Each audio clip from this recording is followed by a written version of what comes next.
Existe um erro comum quando as pessoas falam da Etiópia. Elas tratam o país como um lugar extremo, mas isso é superficial.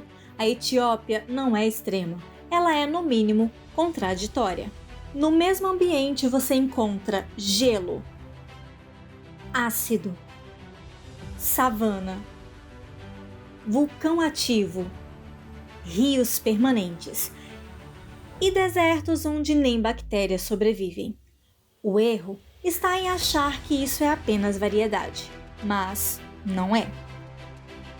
Hoje você vai entender por que essas contradições coexistem, qual é a força real que organiza a vida nesse país e por que quase todo documentário erra ao tentar explicar a Etiópia olhando apenas para animais ou climas isoladamente.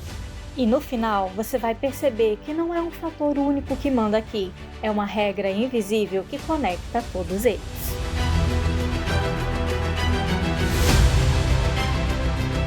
Vamos começar por um ponto que quase ninguém explica direito. A geologia manda antes da biologia. A Etiópia está sentada sobre uma das regiões tectônicas mais ativas do planeta. O Vale do Rift não é cenário, é motor. Ele literalmente puxa a crosta terrestre para lados opostos.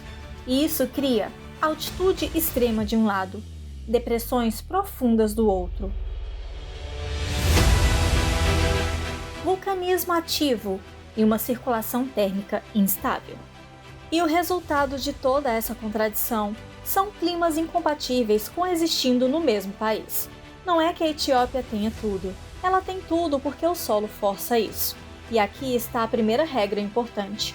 Quando a geologia é instável, a vida não se espalha, ela se especializa. Guarde bem essa ideia, porque ela não é uma teoria. Ela vai aparecer de forma prática agora.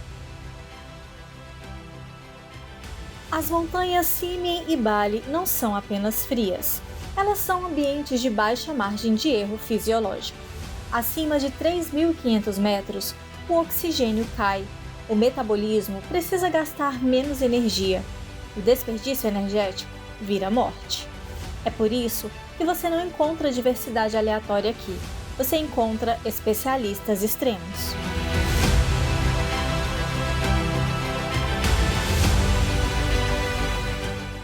O lobo etíope não é raro por acaso. Ele ocupa um nicho tão estreito que quase não admite competidores.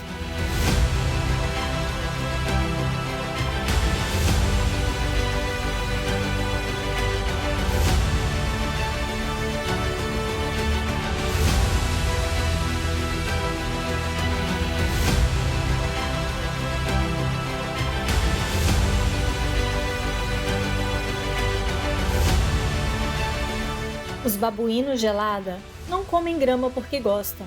Eles comem porque conseguem extrair energia onde quase ninguém consegue.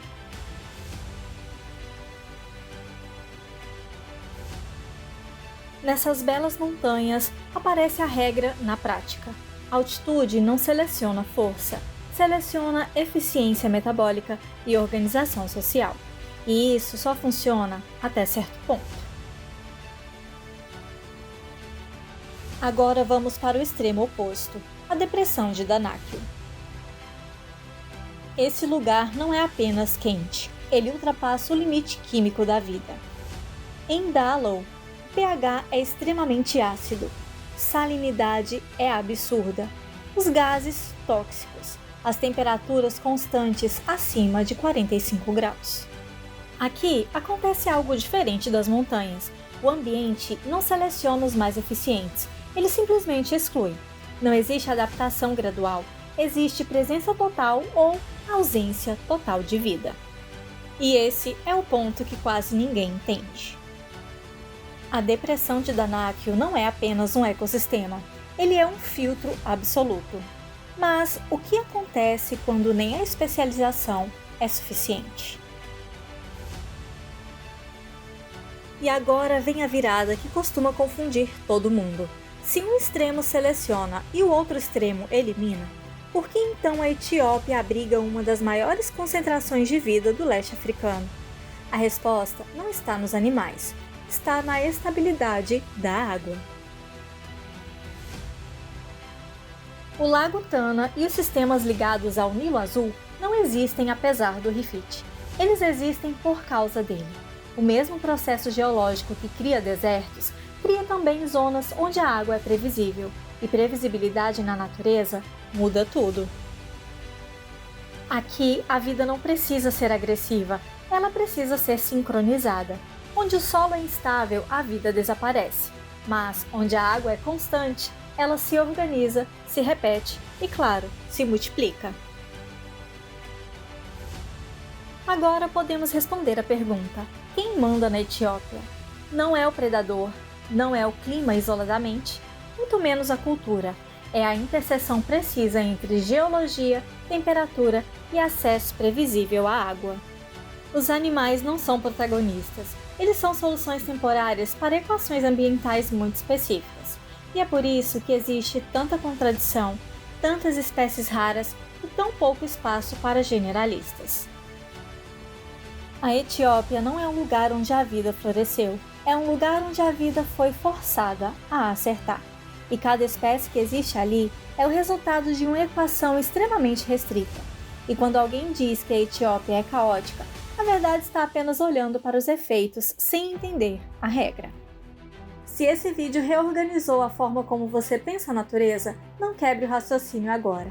O próximo vídeo que aparecer para você continua essa lógica, mesmo que o cenário seja completamente diferente. Clica e segue o raciocínio. Até o próximo vídeo!